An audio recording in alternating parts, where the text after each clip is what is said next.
One of the hardest lessons that I've had to learn as a home gardener working on a tight budget is how to slow down my expectations when it comes to building soil. Especially if you don't have tons of money, it can be hard to build soil in 1 year. But if you're willing to play the long game, you might be able to get better quality soil for cheap than what you could get if you just bought in soil.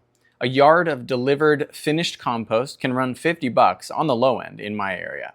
This much compost is enough to start a brand new in-ground permanent raised bed spread 6 inches high across a 14 square foot growing space.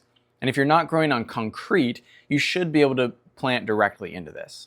The thing is, a lot of this compost comes in a bit scorched, meaning the temperatures of the pile weren't carefully monitored as it was being made so that the microbes could survive, and what we're left with is fairly microbially dead material. Now, that's not that there's nothing that can be done about that, but if you have some patience, you might actually want to go about making your own compost, which is likely going to contain a higher amount of insoluble nutrients, microbial activity, and will provide a healthier growing medium for your plants.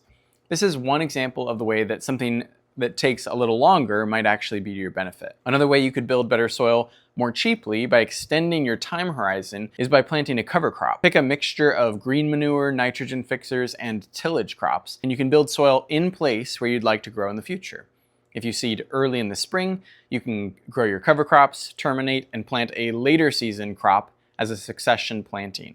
And these are just a few ways that low-budget, long-term investments can result in better results than the pricey quick fixes.